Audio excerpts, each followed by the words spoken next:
말씀 가운데로 나아가겠습니다. 이스라엘 민족은 사사 드보라의 통치 아래 40년간의 평화를 누렸습니다. 짧지 않은 시간이었죠.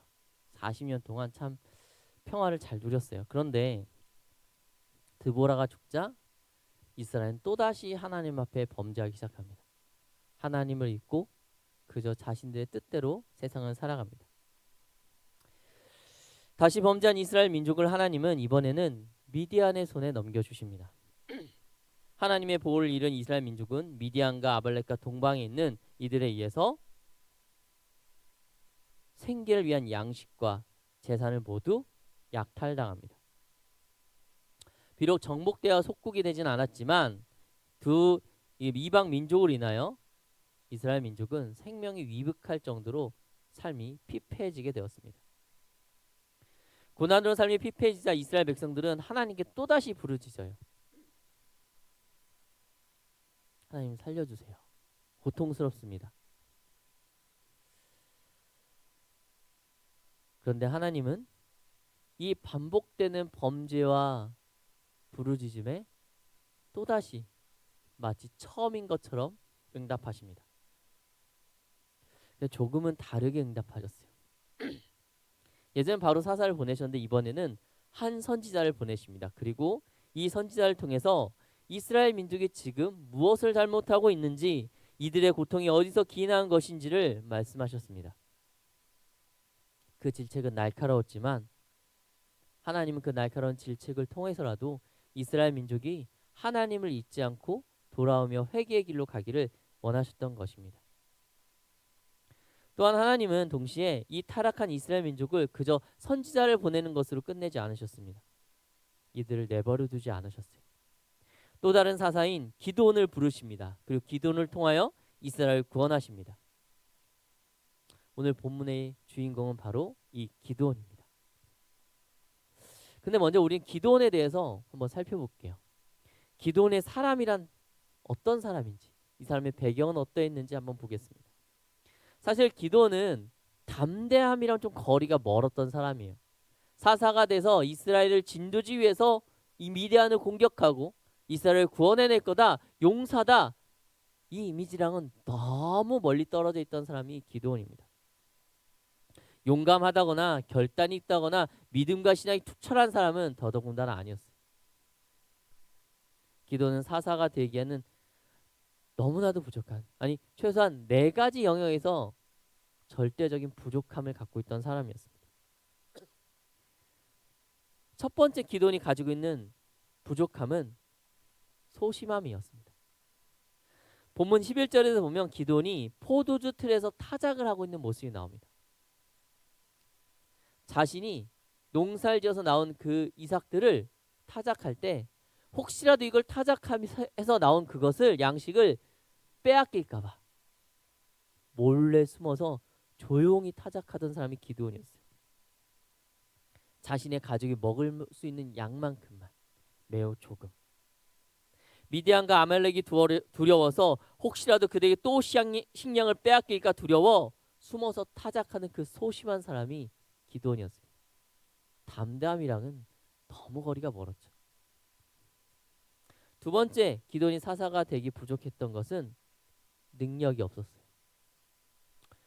전쟁의 능력을 얘기하는 것이 아닙니다. 물론 그것도 포함되겠지만 기드온은 정세에 밝은 사람이 아니었어요. 나라가 어떻게 돌아가는지, 지금 상황이 어떻게 되는지, 대외적인 게 어떻게 되는지, 정치가 어떻게 되는지 거기에 대해서 잘 알던 사람은 아니었습니다.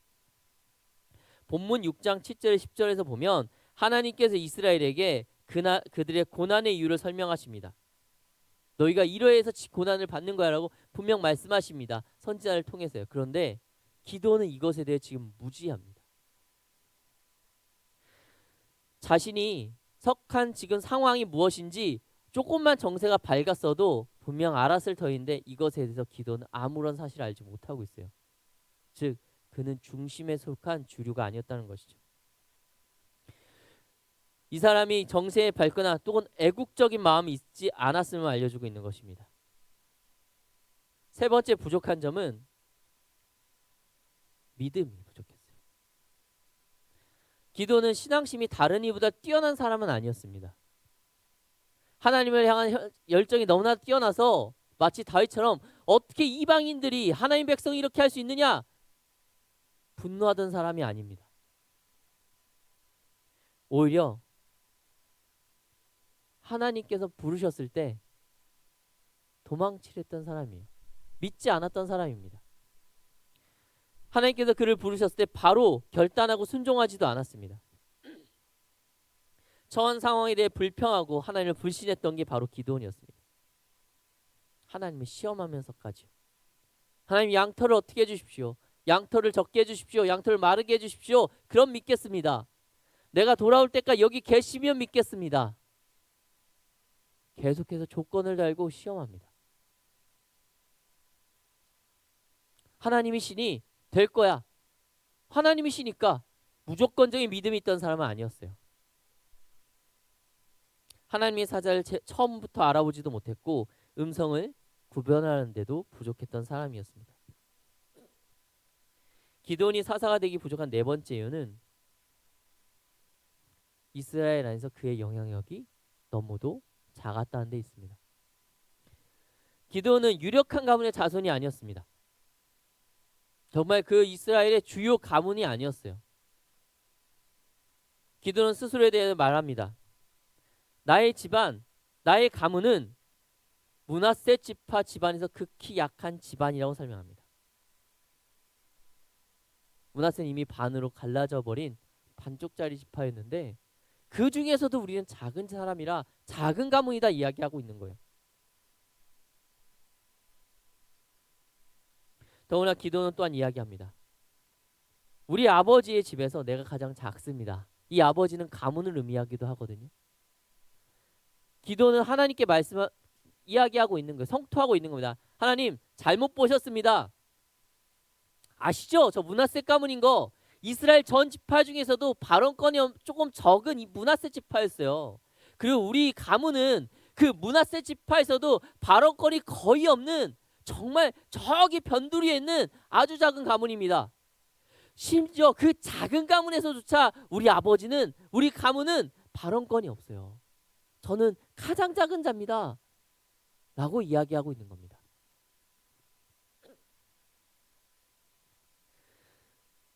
기도는 자신의 가문이 얼마나 보잘것없는지 그리고 자신이 그 보잘것없는 가문에서조차 보잘것없는 사람이라고 말합니다. 기도는 이스라엘의 중심에서 이스라엘 사사가에서 이끌어갈 영향력을 가진 사람이 아니었던 거예요. 어느 관점으로 봐도 기도는 부족했고 불경했으며 소심했고 연약한 사람이었습니다. 그 누구도 기도를 보면서 저 기도원 봐봐. 저 기도원이 나중에 용사가 되어 우리를 구원할 거야. 기도원이 사사가 될 수도 있어 라고 생각했던 사람 단 한 사람도 없었을 것입니다. 그런 그가 이스라엘을 미디안 손에서 구원합니다. 아말렉 손에서 구원합니다. 우리가 잘은 모르지만 기억나는 부분들이 있죠. 기드온과 300명의 용사. 그 주인공이 바로 기드온이거든요. 그렇다면 이 부족한 기드온이 어떻게 해서 하나님의 사사가 되어 귀한 쓰임을 받을 수 있었을까요? 무엇이 그로 하여금 하나님의 일을 감당할 능력의 용사, 능력의 사사가 될 수 있게 하였을까요? 대체 무엇이 있었기에 이 연약한 자가 사사가 되어 이스라엘을 구원할 수 있었을까요? 어떤 특별한 훈련을 받았을까요? 아쉽게도 성경은 기도의 유년기나 그의 성장기에 대해서 기록하고 있지는 않습니다. 그가 어떤 훈련을 받아서 하나님의 용사가 되었는지 믿음의 사람이 되었는지는 우리는 알 길이 없죠. 그런데 분명한 것이 있습니다. 하나님은 지금 본문에서 기드온을 큰 용사라 칭하신다는 것입니다. 앞에 이 네 가지 부족함이 사라지고 나서 하나님께서 이 부족함이 없어졌으니 넌 큰 용사다라고 말씀하신 게 아니에요. 이 네 가지 부족한 걸 가장 가까이 갖고 있나니 그 자체였던 그 순간 하나님께서 기드온에게 말씀하십니다. 큰 용사요. 하나님은 준비된 기도원을 부르신 것이 아니라 오늘 본문의 말씀처럼 기도원이 부족했을 때 그를 부르셨습니다. 사랑하는 여러분, 하나님의 일은 준비가 다 돼서 시작하는 것이 아닙니다. 내가 어떤 존재가 되고 내가 어떤 자격이 갖춰져서 하나님의 일을 시작하는 것이 아니에요. 하나님의 일은 하나님이 부르실 때 하는 것입니다. 하나님의 일을 하기에 충분한 준비가 무엇입니까? 여러분, 무엇이 준비돼야, 우리가 어떻게 준비되어야 하나님의 일을 하기에 합당한 사람이 될 수 있습니까? 대체 무엇이 준비되어야 죄악된 우리가, 피조물인 우리가, 시간과 공간의 한계 안에 있는 우리가 영원하시며 영존하신 그 무한하신 선하신 만물의 주인이자 하나님의 일을 감당할 수 있다고 얘기할 수 있겠습니까? 대체 무엇을 얼마만큼 준비해야지? 우리가 얼마나 훈련해야, 어느 정도 지식을 쌓아야, 세상에서 어느 정도 위치에 있어야 하나님의 일을 하기에 합당한 사람이 될까요?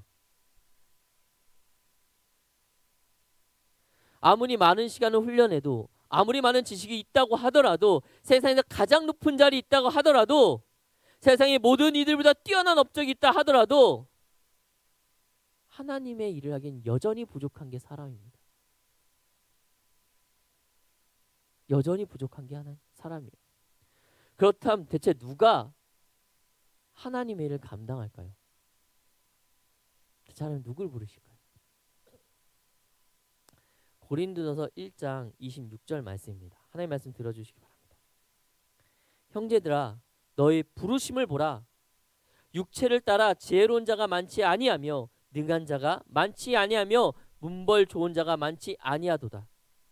그러나 하나님께서 세상에 미련한 것들을 택하사 지혜 있는 자를 부끄럽게 하려 하시고 세상에 약한 것들을 택하사 강한 것들을 부끄럽게 하려 하시며 하나님께서 세상에 천한 것들과 멸시받는 것들과 없는 것들을 택하사 있는 것들을 패하려 하시나니 이는 아무 육체도 하나님 앞에서 자랑하지 못하게 하려 하심이라.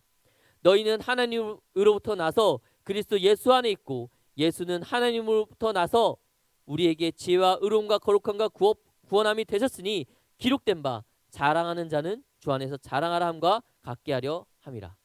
아멘.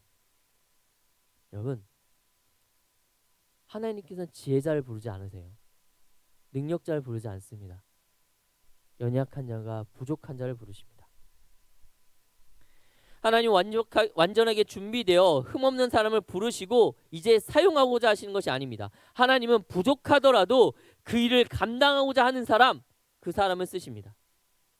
기도는 분명 연약했습니다. 기도는 분명 약하고 부족했습니다. 하지만 그는 쓰임 받았습니다. 어떻게요?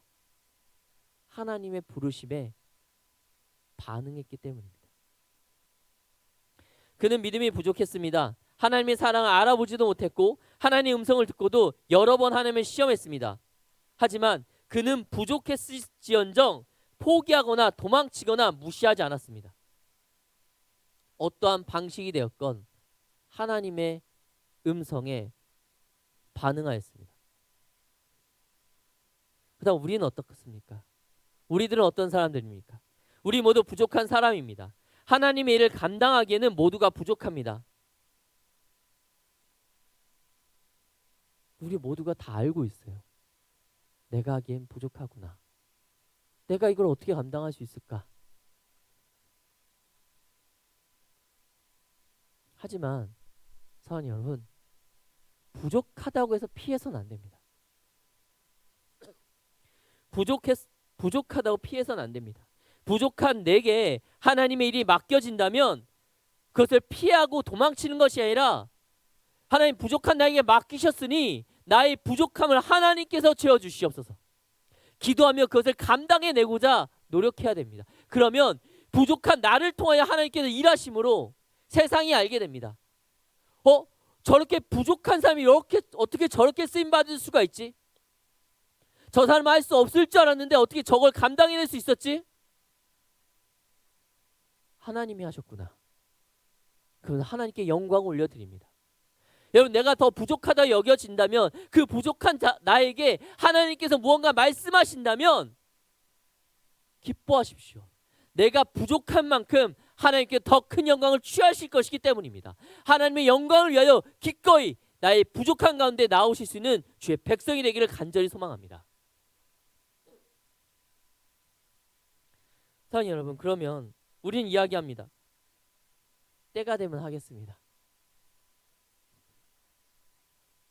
전 묻고 싶습니다. 여러분, 하나님의 일을 하기에 적합한 때는 대체 언제입니까? 올해가 지나고 내년이 되면 하나님의 일을 하기에 적합한 때가 됩니까? 스스로에게 질문해 보시기 바랍니다. 대체 언제가 나는 하나님의 일을 하기에 가장 적합한 때일까?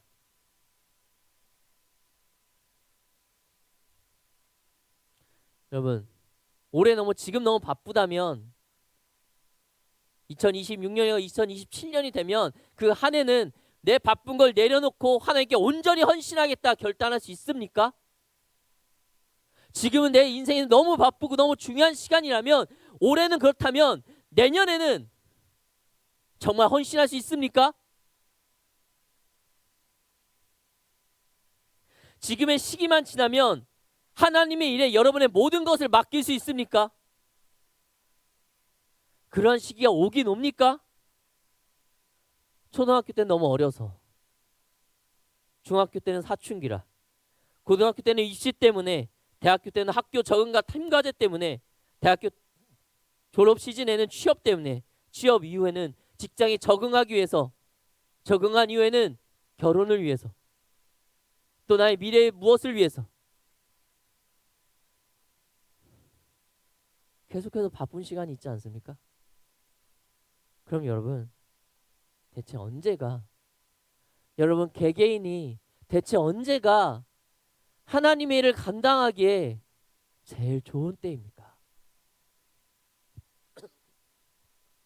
오늘 본문에서 하나님은 절대 적기라고 할 수 없는 시기에 정말 적절해 보이지 않는 사람을 부르십니다. 바로 기드온을요. 기드온이 예배할 때 부르지 않으세요. 기드온의 삶에 좀 여유가 생겼을 때 부르지 않습니다. 지금 당장 우리 가족이 먹어야 돼, 그 밀을 타작하는 가운데 부르십니다. 그걸 하지 않으면 가족이 굶는데, 먹을 양식 그거밖에 없는데 당장 이걸 하지 않으면 안 되는 그 시간에 부르십니다. 기드온이 예배하는 가운데 부르지 않으세요. 기드온이 삶의 모든 걸 다 만족시켜 놓고 추수가 끝나고 타작이 끝나고 양식이 다 마련된 이후에 그를 부르신 게 아닙니다. 어쩌면 가장 응답할 수 없는 시기에 그를 부르십니다. 바빠서 하나님 잠깐 기다리세요. 이거 끝나고 할게요. 하나님 잠깐만 기다리세요. 제 지금 상황이 녹록지 않습니다. 하나님 잠깐 기다리세요. 이렇게 얘기하지 않아요. 그 시기에 부르지 않으시고요. 내가 누구냐, 내게 무엇이 있느냐, 이게 중요한 것이 아니라 지금 내가 누구의 음성을 듣고 있느냐, 나에게 말씀하시는 분이 누구이냐, 나에게 헌신과 섬김을 요구하시는 분이 누구시냐가 중요한 것입니다. 사랑하는 여러분, 만약 하나님께서 여러분을 기드온같이 부르신다면 간절히 청하건대 기드온같이 응답하십시오. 하나님의 시험에도 좋습니다. 하나님과 내기해도 괜찮아요. 하나님께 증거를 주세요라고 대답해도 좋습니다. 다만 피하고 도망가지 마십시오. 피하지 않고 하나님께 계속 여러분이 납득할 수 있는 것들을 증거로 구하셔도 좋습니다. 그러니 응답해 내십시오. 하나님 말씀하시면 모른 척하지 마십시오. 말씀하시면 그 자리를 피하지 마십시오. 하나님, 제가 이것을 하긴 이게 부족하니까 이게 있으면 하겠습니다. 그러니까 이거에 대한 증거를 주십시오. 하나님께 하나하나씩 나아가십시오. 사랑하는 여러분, 오늘 본문의 기드온은 큰 용사가 아니었습니다. 그러나 하나님은 그를 큰 용사로 만드셨습니다. 우리는 큰 용사가 아닐지도 모릅니다. 세상의 눈으로 보면, 아니 내가 나 자신을 봐도 나는 믿음의 강대한 용사가 아닐지도 모릅니다. 성경에 나오는 여러 인물들처럼, 위인들처럼 그런 삶을 살지 못할 거라 생각할지도 모르죠. 아니 우리가 바라보는 우리의 믿음의 선배들, 형, 누나, 언니, 오빠들처럼 내가 저것은 할 수 없을 것 같아 라고 이미 나를 결정했을지도 모릅니다. 리더를 하기엔 부족하다 생각할지도 모르고요. 찬양팀을 하기엔 연약하다 할지도 모르고, 팀장으로 또 팀원으로 임원으로 섬기기엔 나는 부족하다고 여길지도 모릅니다. 하지만 여러분, 그것을 하기에 부족한 여러분들을 하나님은 지금 부르시는 거예요. 큰 용사요.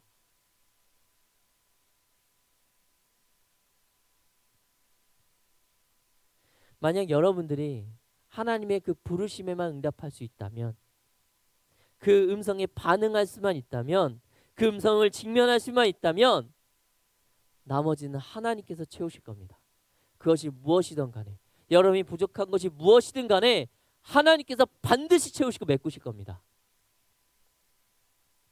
우리가 뛰어나서가 아니라 하나님이 우리의 주인 되시기 때문입니다. 하나님의 큰 용사가 되어 세상 가운데 하나님의 일을 감당하는 귀한 백성들 되실 수 있기를 간절히 사모합니다.